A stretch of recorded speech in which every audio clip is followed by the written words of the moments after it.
Very good morning, ladies and gentlemen. Today I am in Belgavi and I got the opportunity to meet Mr. Sachin Sabnis, Managing Director, Belgaum Ferrocast India Private Limited, President Laghu Udyog Bharati, Karnataka chapter. It's good to meet you, Sachin ji. Good morning, Dinesh. And to start our discussion, first I would like to understand, can you let our audience know what is IMS Foundation and what they are doing here in Belgavi? Yeah, IMS Foundation actually is part of Laghu Udyog Bharati only. Basically, we started IMS Foundation to just facilitate the industry or the industrial different activities that we do under Laghu Udyog Bharati. And the IMS Foundation basically is working all over Karnataka, not only in Belgavi, or for that matter, I might say all over India also, whenever we get an opportunity to do something in the industrial space.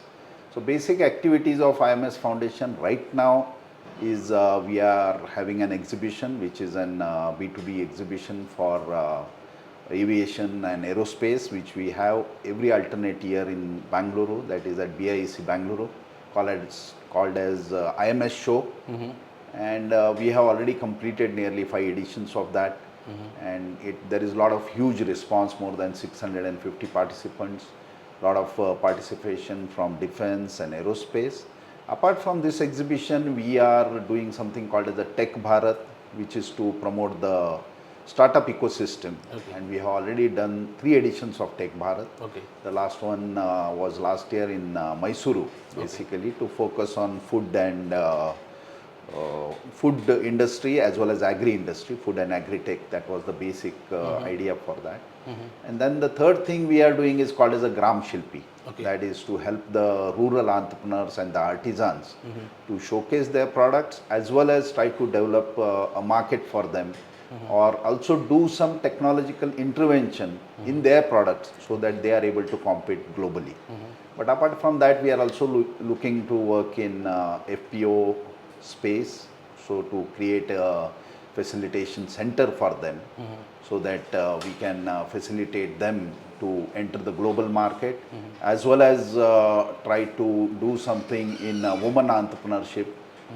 We are looking at hand-holding around 500 women entrepreneurship and having a 3 years project, like how we can handhold them and after 3 years make them self-sufficient so as to support the families. Also trying to do something in the medical as well as healthcare, especially for the industrial workers and other people. And as a president of Laghu Udyog Bharati Karnataka chapter, what changes you have seen over the years in the industry, and how Laghu Udyog Bharati is putting a role to help or take care of his members in and around, and working towards the betterment of the in our manufacturing fraternity? Honestly speaking, we are all, especially in the industrial fraternity, in a very, very exciting phase. Basically, a lot of things are changing. We have seen in last 10 years or 15 years, a lot of things are changing. And along with that, Laghu Udyog Bharati is also working or hand-holding our industry members in skilling, especially skilling, entrepreneurship, upgradation of technology, as well as training programs and other things. Basically, we are trying to do that. So we are working in that space where we handhold our members basically to take them to the next stage, be ready for the next stage. Because our whole motive is first is to cater or help the entrepreneurship, that is the entrepreneurship development programs, that is what we look for. We go to the colleges, try to motivate them to be entrepreneurs or to become entrepreneurs. Rather than being employed, we look at people who can be employers and create employment in this country. As well as people who are already in the industry, we see that we help them with innovation, research, skilling. That is the important part. So in all, we are having a full package where we can just handhold them and make them the existing entrepreneurs from, maybe if we are able to move them from small to micro to small and small to medium. I think that's the job that we have at hand. Manufacturing is thriving and growing in Belgavi from last so many decades. So can you let us know the ecosystem that city provides for the companies to grow? Honestly speaking, it is the individual spirit of the people of Belgavi who have been entrepreneurial, and for last more than 75 to 100 years, more than, there are a lot of companies which have also completed 75 years of their existence in Belgavi. So I would give this credit to the entrepreneurial spirit of people of Belagavi. Also, specifically some industries, the skill set is available out here, the raw material availability, because you can see Belagavi is a hub for foundries. So foundries basically started in Belagavi because there was some skill set that was available out here. The people were there. And being a tier 2 city as well as agrarian economy, more of agriculture out here. So a lot of people used to come and work, and during the time of when they cannot do farming, so that labor was also available. The cheap labor was available initially, not now. Now it is all level playing field everywhere. But over the years that has developed the skill of people, and that has helped to grow the entrepreneurial ecosystem or the landscape of Belgavi. And our honorable Prime Minister, promote Atmanirbhar Bharat. So, according to you, how does Belgavi is putting its effort to be and contributing towards Atmanirbhar Bharat? The role of Belgavi, in Atmanirbhar Bharat. Yeah, absolutely. Because when it came to Make in India initially, and then the Atmanirbhar Bharat, these are two very, very important statements that have been given, or the mission that has been given out by our Honorable Prime Minister. We should know that India's contribution in the manufacturing sector has been pretty low over the years, and it still continues to be low. We hardly contribute not more than 15 or 16% in manufacturing sector. And the goal or the vision of Prime Minister is to take it to at least 25% plus the manufacturing contribution in the GDP. And Belagavi also is continuing to take its part in this mission. We have a lot of companies which are doing a lot of things which are being locally manufactured. We have a company called as a Servo Controls, who are big time into defense and aerospace. They are working with ISRO, they are working with HAL. Then we have Acres, which are again more of aerospace company. Then a lot of foundries which go for import substitution, where a lot of castings, as we know, Belgaum dominantly being a casting industry, a lot of castings used to come from China, and now a lot of these things are getting manufactured locally. Hydraulics is another thing, press components, tapes. So we have a huge ecosystem, and each one of the industries contributing towards this Atmanirbhar Bharat or Make in India in their own way, building machineries, hydraulic machineries or hydraulic presses, which were earlier getting imported. Now most of those are getting built out here. So it's really very interesting and very enterprising to see people of Belgavi contributing towards this Atmanirbhar Bharat. Initiating a startup is very challenging. That also in the field of manufacturing, it's double the challenge, because there are so many things involved in it. And Belgavi is notably one of the most successful startup community, especially in manufacturing, where if there is a startup is there in manufacturing, there are high chances it will grow in Belgavi. So according to you, what is the major growth factor, or you can say major thing which is helping this startup to be successful here in Belgavi rather than other part of the country? Because manufacturing, according to me, is very challenging. And so what is the secret sauce that Belgavi has? Basically, that's not a secret sauce, but as I mentioned earlier, it's in the spirit of people of Belgavi to be entrepreneurs. And Belgavi being the hub for more than 7 engineering colleges out here, VTU is based out of Belgavi. So a lot of engineers and a lot of qualified skilled people are coming out of these colleges, and most of this younger generation want to do something. But Belgavi's startups, majorly as you rightly mentioned, are more inclined towards the manufacturing thing. Most of the people who started here, first generation, maybe 25 years back, they were also a startup, but that time the startup word was not there. But as rightly mentioned, the startup ecosystem in manufacturing is equally tough, because of the valuation and all the product valuation that happens, especially in IT services or BT services, is not doesn't happen as much in manufacturing. But I see a lot of young kids who come out of engineering and they really want to do something, improve on the processes. That also I can call it as a startup. It need not be a new product altogether, but they try to do something in a different way, in a new way. The exposure is there, the world is flat, so I don't see any difference for any person not succeeding in place like Belgaum, because ecosystem exists for manufacturing. That is the reason there are a lot of startups from manufacturing, and they have been successful also. And a lot of other institutes have also been very supportive in helping these startups. They have their own incubation centers. Most of the colleges have incubation centers. VTU has its own incubation center. So it helps promote this kind of an activity out here. And now let's move to second part of our discussion, that is your company. Before jotting down my question, I look at your old video where where you are speaking about your company very passionately, and I thought I should speak more about your company, because I see your company has grown over the decade and it's doing well. So can you provide us insight about your company and your journey of BEFL? Yeah, I'm a first generation entrepreneur basically. I'm a Belgaum boy, so wanted to do something out here rather than in 1993 I completed my engineering, so maybe I could have gone out and that was the time of Y2K, and a lot of my friends, maybe more than 85-90% of our classmates, they basically shifted over to IT field. But I continued in manufacturing, stayed in Belgavi, started my own company. So we started way back in 1995 after a couple of years of experience.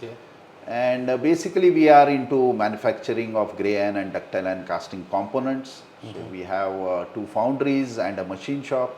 And we are supplying to all the global customers, including, we are very proud to mention out here that we were one of the first suppliers to Rolls-Royce in Germany. So the whole process was a learning experience for us, and today more than 25% plus of our sales come out of exports. So, and we are catering to a lot of industries from the diverse field, like maybe the stationary engines, automobile, compressors, gearboxes, pumps. So it's been a really enterprising and really fulfilling experience for me being an entrepreneur. And secondly, having a social inclination also over the years, we have been able to employ so many people. My all companies put together, we employ more than 600 people. So that gives a lot of satisfaction and a good night's sleep to me. What were the biggest hurdles and challenges? Because we have spoken startup, and since you have started long back, so what are the key learnings you want to let us know, let our readers know, for the kids which are coming out from the colleges?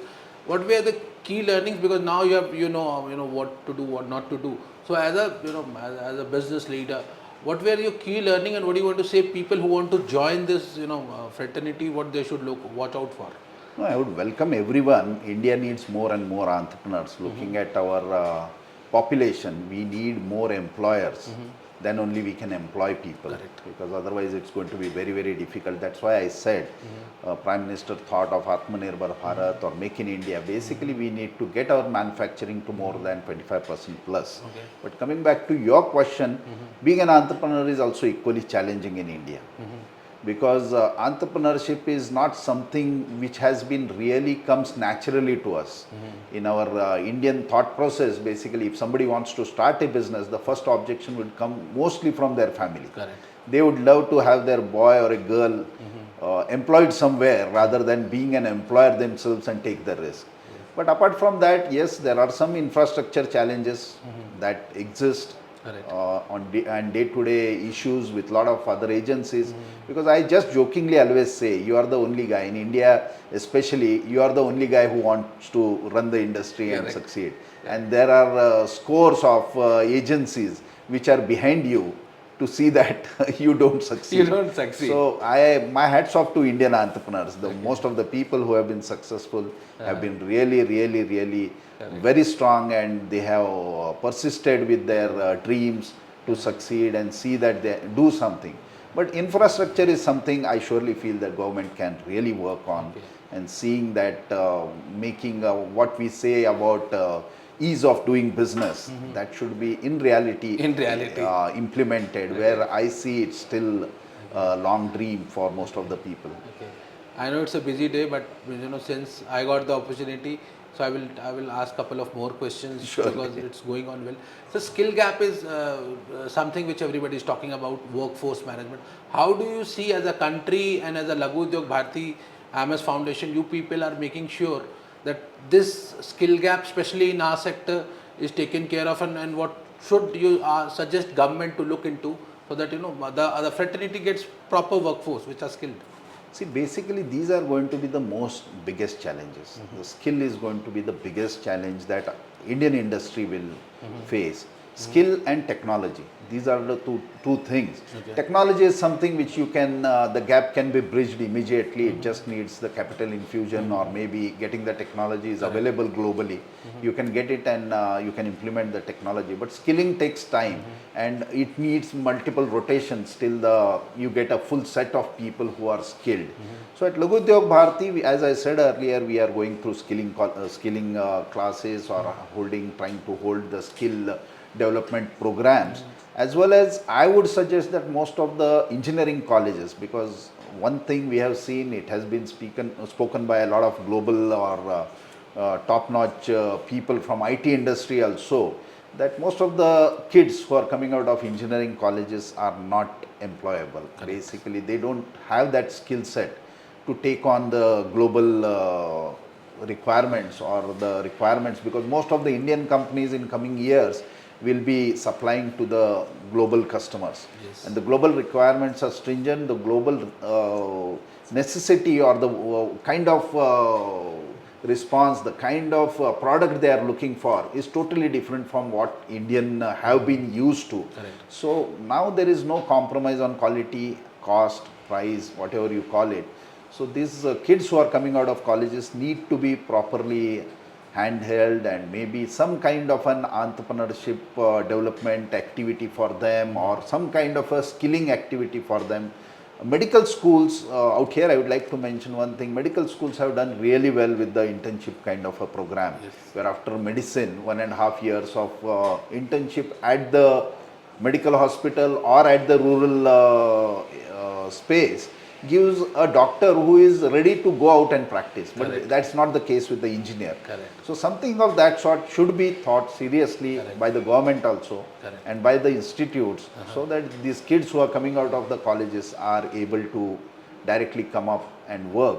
Correct. And secondly, the kind of industry we are into, especially Belgavi, as you are traveling in Belgavi and visiting different industries, the younger generation really don't want to come and work or make their hands dirty or clothes dirty. Yes. And that is going to be another big challenge for industries like us, especially coming from the metal industry or machining industry or any industry for that matter. So a lot of these gig jobs have taken a huge chunk of our people who would have come to us and who could have worked for us. So it's going to be a big challenge for us, but at Laghu Udyog Bharati, as well as at individual level, at the companies level, we keep on doing a lot of training, taking ITI kids or taking kids from the colleges, keep on training them. We keep on doing those things. So it's an effort and it has to continue. There's no end to it. It has to continue. Okay. During our discussion, you spoke quality multiple times. Yeah. You yourself are into exports. Yeah. So, what sort of, how you ensure that product which are manufactured at your company are the top notch and it meets the global standard? Something on quality. Yeah. How you take care of? Basically, quality has always been concerned with Indian suppliers. That has been a big challenge for Indian suppliers when it comes to the global market. So initially it took us a year or two just to understand the global market and get used to the requirement of the global customers. Secondly, it is more to do with the mindset of people who are working with you. You need to create that kind of a mindset, because today at BFPL, the quality is same, Yes. whether it is an Indian customer or a global customer. But then we have reached that level after maybe 8 or 10 years of consistently pursuing quality, and the top management has an important role to play in defining the quality. Correct. If they are very quality focused, then the team all throughout the company or down the pyramid usually gets quality conscious. Lot of inspection equipment, testings, machines and all these things will get into it, because once you understand the how that product was produced way back in some of the customers' place, Yes. if it is US or Germany or some other countries in Europe. And if you understand that, and once you understand their language, I usually say you should learn to understand their language. Correct. Their language is English, okay, or someone might be speaking German, but the quality has its own language. Yes. So much faster you understand that language of quality, much easier for you to develop the product. Correct. Make in Belgavi, made for the world. Yeah. Belgavi is, most of the companies, or I can say many companies, are into exports. So can you let us know the volume of export the company engages, and shed some light on the overall export value, volume from Belgavi? See, Belgavi district has multiple export sources and it contributes. At present, it is number 2 when it comes to exports in Correct. whole of Karnataka. Correct. I think Karnataka might be having around $25 billion plus of Okay. exports Okay.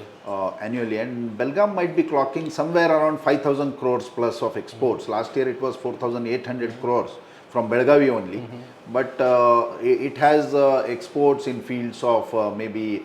Belgaum is known as a sugar bowl of Okay. Karnataka, so a lot of sugar factories. So Okay. sugar is one big export that happens from Belgavi. Okay. But apart from that, aviation products, acres I already mentioned. Yes. Then defense related lot of components, hydraulics, Correct. foundry, castings, basically gray and ductile castings, they make a big chunk of it. Crankshafts, Correct. hydraulic machineries, tapes, helmets, Vega helmets. Okay. So there is a whole source of Belgavi is some kind of it's a bowl where a lot of industries and a lot of different things happen. And I'm very sure that maybe 23, 24 we might be 5,000 crores plus in exports Correct. per annum. Okay. So lastly, Sachinji, as a managing director Belgaum Ferrocast India Private Limited and as the president of Laghu Udyog Bharati Karnataka chapter, your message to the readers, the people who are listening to your interview, a quick synopsis about about your foundation and Belgavi. Then we will end it up. No, Laghu Udyog Bharati and IMS Foundation, we are working towards seeing that we help the entrepreneurs grow basically, and the existing people or the students or anybody who want to be entrepreneurs, help them being entrepreneurs and handhold them. That is one thing. Correct. Second thing is we are working on skilling, as we already mentioned on that, technology upgradation, lot of other things that most of the small and MSME people lack, basically the financial literacy, marketing literacy. These are basic things we try to identify, have our programs for it. Correct. So that is what Laghu Udyog Bharati and IMS Foundation is doing, exhibitions and B2B connect them or take them to some exhibition, take them to the global customers, showcase what exists in the world market. That is another thing.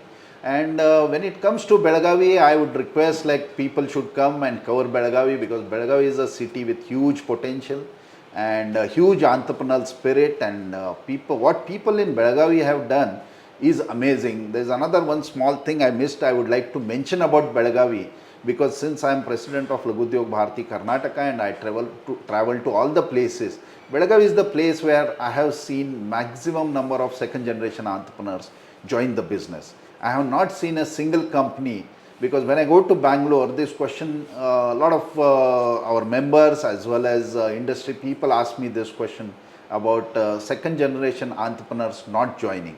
But Belagavi, I have not seen a single company where the second generation entrepreneur has not joined. So I think that is something for other industry people from other places to come and study what Belagavi entrepreneurs have done, that their second generation entrepreneurs, though they have traveled abroad, though they have studied there, though they have taken their higher education there, but they still come back to Belagavi and want to do and want to run their industry. So that's what I want to say, and nice to have you in Belagavi and interviewing all of us. So thank you, Dineshji. Ladies and gentlemen, do follow Laghu Udyog Bharati and IMS Foundation page to know about the latest trends and technology in manufacturing. It's good to meet you, Sachinji. Looking forward to meet you soon Thank you. in Namba, Bengaluru. Thank you. Thank you, sir.